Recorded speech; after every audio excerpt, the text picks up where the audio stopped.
Шановні колеги, ми Esteemed colleagues, we are going to continue our working day now. We are going to listen to the news of the east of Ukraine.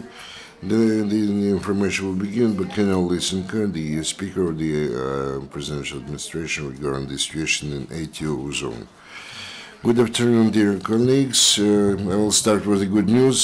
Over the last 24 hours, none of our Ukrainian servicemen was killed or wounded.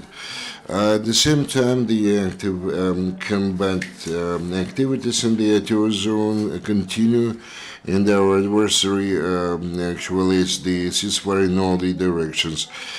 About one-third of all the armed provocations accompanied by the use by the militants of the heavy weaponry. In Mariupol direction, the militants actually carried out a very powerful shelling of our position to the east of the major city of the Sea of Azov area.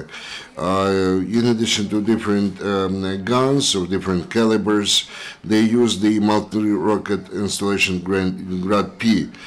In the Donetsk direction, the situation remains most complicated. They shelled our positions using the mortars all along the line from Marinka to Avdiivka. Similar situation is observed to the north and west from Gorlivka, where the fire continued using the firearms for the whole of yesterday's night. In Lugansk direction yesterday, the enemy actually was active only in the east, near the Shastya. In Stanitsa Luganska, they actually fired the mortar launchers from the right bank of the Seversko-Donetsk River. Also, according to the special monitoring mission of SCE, information about 20,000 residents of Popasna and Popasnansk district and also occupied Pervomaisk remained without the water supply because of the constant shelling and bombardment on the part of the militants. Also, they damaged the electric power cables leading to the populated areas between the Bakhmut highway and Seversko-Donetsk. At the same time, Ukrainian servicemen actually give the hand to restore the civil infrastructure. In Artemovsk district, our fighters ensured or provided the let's say the protection of the military specialists and the representatives of the special extraordinary situation committee during the repair of railways. Also, we registered we registered 7 flights of the UIVs of the illegal armed forces, and our border guards observed 2 Russian helicopters moving along the Russian-Ukrainian border near Lugansk region. The authorized person, the President of Ukraine, in the matters of Crimean Tatar people, Mustafa Jamilov, actually was about the non-verified information about the losses of Ukrainian servicemen over the time of ATO zone. Ukraine actually respect the memory of their heroes. In Letichevo, in the Khmelnytsk region, the order for the valor, third degree, was awarded to the parents of the perished hero Yuri Savitsky. The SBU Ukraine successfully takes care of anti-terrorist measures on the territory of Ukraine. And you can see the video now, which shows the confession of one of the militants, who confirms the fact of the presence of the professional Russian military men on territory of Ukraine.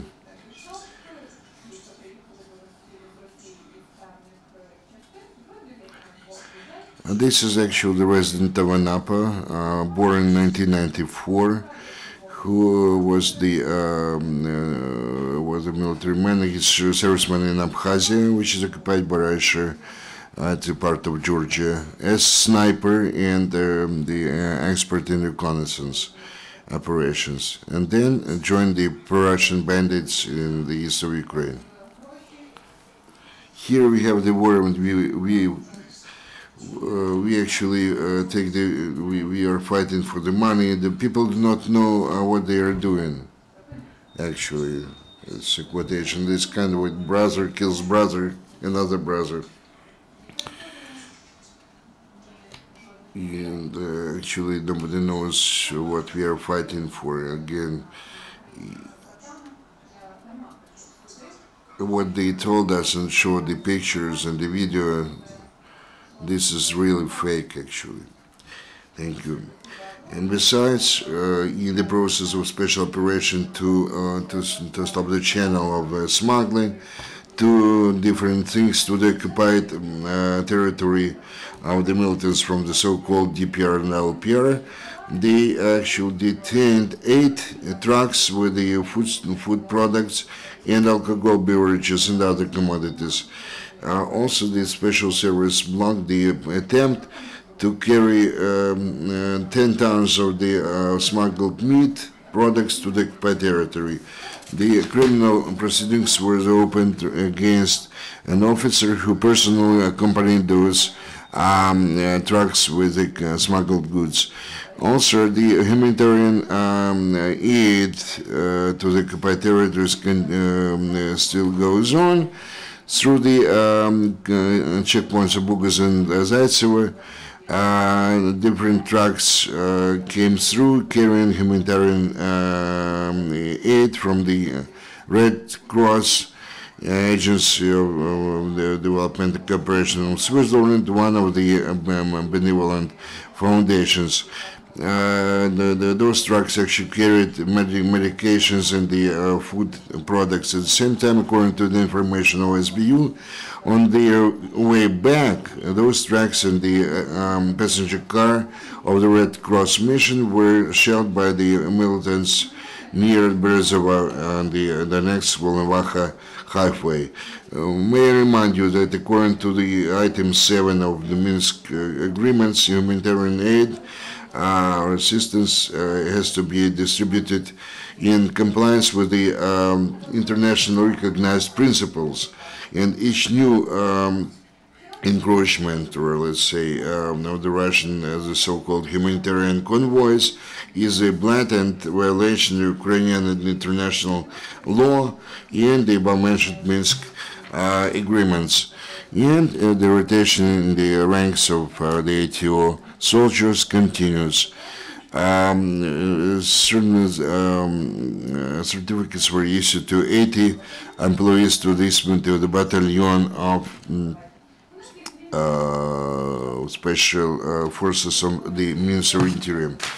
My question is, yesterday well-known Borodai said that there is a high probability for escalation of the conflict in the east of Ukraine.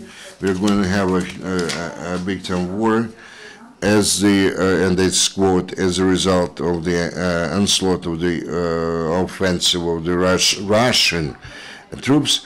Well, it's not the first time when the leaders of the legitimate armed forces make such statements, but we should not believe them too much. We actually take care of those reliable sources from our intelligence, from the fighters fighting there in local residents, and the information coming from the headquarters of the armed forces of the Russian Federation. So we have the complete spectrum of different information which is being analyzed, and we take necessary decisions in order to have the whole picture. Whatever is stated by the militants is nothing more than the provocation.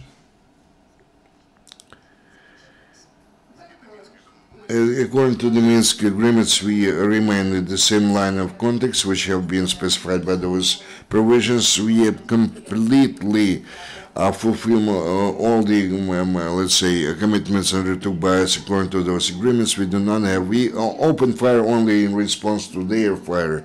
We are not involved in any kind of offensive. Thank you very much. Our next